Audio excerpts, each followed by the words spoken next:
216 ton वजनी bunker blasters और 70 ton 40 missiles क्या ईरान की एटमी सलाहियत को ख़त्म नहीं कर सके? अस्सलाम वालेकुम, मैं प्रोफेसर आशिक हुसैन अब्बासी और आप देख रहे हैं द इमर्जिंग सिनेरियो। इस वीडियो में मैंने 3 सवाल उठाए थे। एक, क्या ईरान बम बनाने जा रहा है? Is Iran about to make nuclear bomb?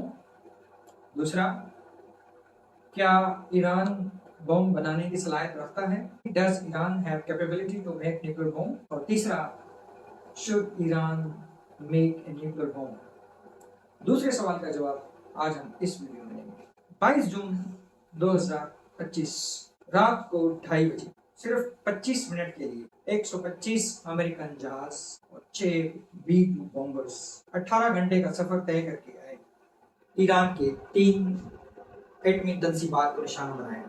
Iran कह रहा है कि अमेरिका के हमले ने उनकी न्यूक्लियर तंजीमात को नुकसान नहीं पहुंचाया।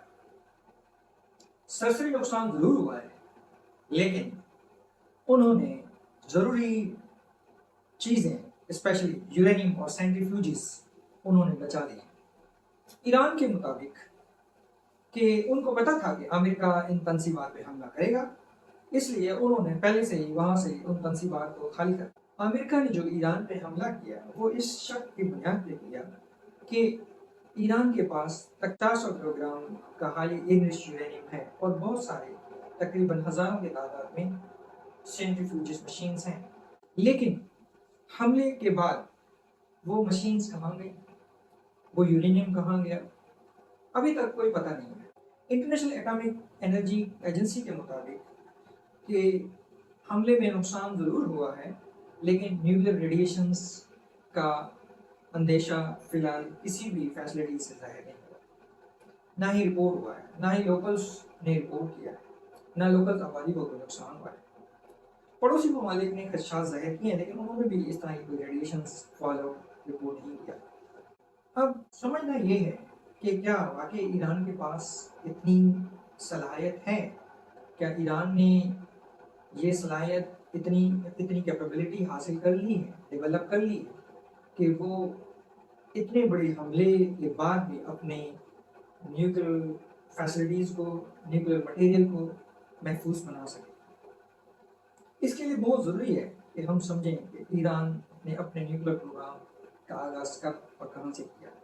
लेकिन ईरान ने जो न्यूक्लियर डेवलपमेंट की है वो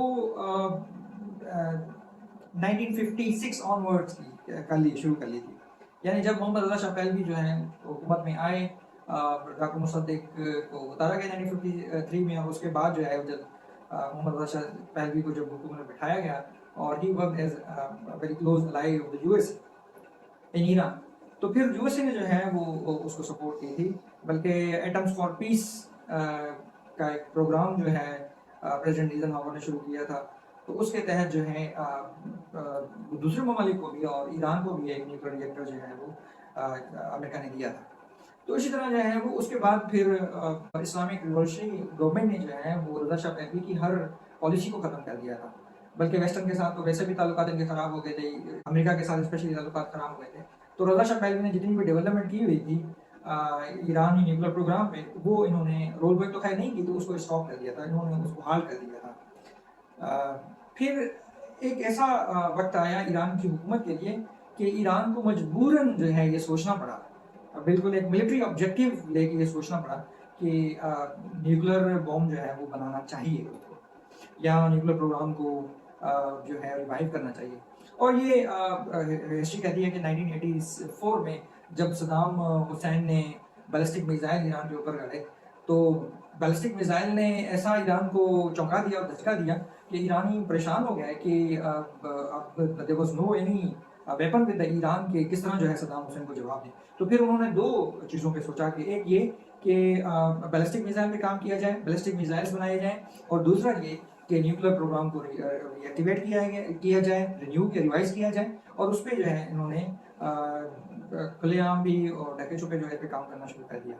ज़्यादातर जो है वो फिर 90s में इनको चाइना और पाकिस्तान की और रशिया की सपोर्ट रही, स्पेशली जो है वो न्यूक्लियर प्रोग्राम को आगे बढ़ाने। तो फिर ये ईरान लाइमलाइट में आ गया اور تو پھر جو ہے وہ یہ ساری بش کا دور اور پھر اوباما کا دور، پھر یہ ایک نیوکلر انٹرنیشنل ڈپلومیسی جو ہے وہ کامیاب ہوئی 2015 میں، جس کے تحت ایران کو 2030 تک ایسا سمجھیں کہ ڈیلیمٹ کیا گیا، اس کے نیوکلر پروگرام کو ڈیلیمٹ کیا گیا، اور اس کی جو آلریڈی انرچڈ یورینیم تھا وہ اس سے لیا گیا، اور پھر ایک جتنے بھی تنصیبات ہیں ایران کی وہ ساری، تو ان سب کو جو ہے انٹرنیشنل اٹامک انرجی کے کنٹرول میں لیا گیا۔ تو یہ ابھی ہم جس طرح ٹرمپ نے بھی یہ کہا کہ مجھے پتہ ہے کہ ایران جو ہے اس کے پاس نالج بھی ہے، اس کے پاس ٹیکنالوجی بھی ہے، اور اس کے پاس ریسورسز بھی ہیں کہ نیوکلر بم بنا سکتا ہے۔ تو اسی وجہ سے جو ہے وہ ٹرمپ نے یہ کوشش کی ابھی کہ ایران کو جو ہے وہ کسی نہ کسی طریقے سے تھریٹ سے اور لالچ سے، یعنی کیریٹ اینڈ اسٹک والی پالیسی سے جو ہے ایران کو اس حد تک لے کے آئیں کہ ایران جو ہے وہ نیگوشیشن کرے اور اپنی جو انرچمنٹ یعنی نیوکلر پروگرام کو بالکل ہی ختم کر دے، یہاں پہ اپنے سائٹس میں، اپنے نیوکلر سائٹس میں نہ کرے، بلکہ کسی دوسرے ملک میں وہ کر کے اس کو بھیجے گی، لیکن فار دا سویلین پرپسز۔ تو یہ بہت ساری باتیں ہیں اس حوالے سے، لیکن یہ پوری دنیا سمجھتی ہے کہ ایران کے پاس کیپیبلٹی ہے۔ تو اس کا مطلب یہ ہے کہ ایران نے اتنی انفراسٹرکچرل ڈیولپمنٹ کر لی ہے کہ اس نے اپنے اس یورینیم کو بچا لیا۔ ایران نے تقریباً 300-350 فٹ انڈر گراؤنڈ یہ انفراسٹرکچر کیا ہوا، کیونکہ 200 فٹ تک یا 250 فٹ تک بنکر بسٹرز جو ہے وہ جا کے نقصان پہنچا سکتے ہیں، اور 14 بنکر بسٹرز امریکہ نے بھی استعمال کیا، لیکن ایران کہہ رہے ہیں کہ نقصان نہیں، انرجی یونین نے بچا لیا ہے اور دوسری مشین سے بچا لیا ہے، سینٹریفیوجز وغیرہ۔ تو ایران ہیز آؤٹ کلاسڈ امریکہ۔ دوسرا رخ یہ ہے کہ ایران ابھی ایک پولیٹیکل گیمبل کھیل رہا ہے، دنیا کو بتا رہا ہے کہ میں نے اپنا نیوکلر مٹیریل بچا لیا۔ اب یہ ایران جو ہے وہ ٹائم گین کرنا چاہ رہا ہے، مے بی آگے چل کے ایران یہ بھی کر سکتا ہے کچھ دنوں کے بعد جنگ کو بھی پرولونگ کرتے ہوئے یہ بھی کر سکتا ہے آگے چل کے کوئی نیوکلر ٹیسٹ ہو سکتا ہے۔ اگر ایران نے اپنا 60% نیوکلر ہائیلی انرچڈ یورینیم بچا لیا ہے اور اس کو مزید بم بنانے کے لیے 90% کی لیول تک لے کے جانا ہے، تو میں بھی ہو سکتا ہے کچھ دنوں میں یا کچھ ہفتوں میں آگے چل کے وہ ٹیسٹ کریں۔ اسی سے ریلیونٹ یہ بھی رخ کہ ایران اپنے اس بچائے ہوئے نیوکلر مٹیریل کو زیادہ محفوظ کرنے کی فیس سیونگ کے لیے کوئی نہ کوئی حملہ کرے گا، امریکہ کے انٹرسٹ کے اوپر کوئی نہ کوئی حملہ کرے گا، اور اس کے بعد جنگ بندی کی طرف آئے گا۔ لیکن کچھ سالوں میں، میں بھی کچھ مہینوں میں، ایران پھر انٹرنیشنل اٹامک انرجی سے تعلق ختم کر دے گا، NPT سے نکل کے ایران ایٹم بم ٹیسٹ کر۔ تو دوستو آپ کیا سمجھتے ہیں؟ مجھے اپنی رائے کمنٹس میں ضرور دیں۔ Do like the video, subscribe the channel and share the video. Thank you so much. See you in next video.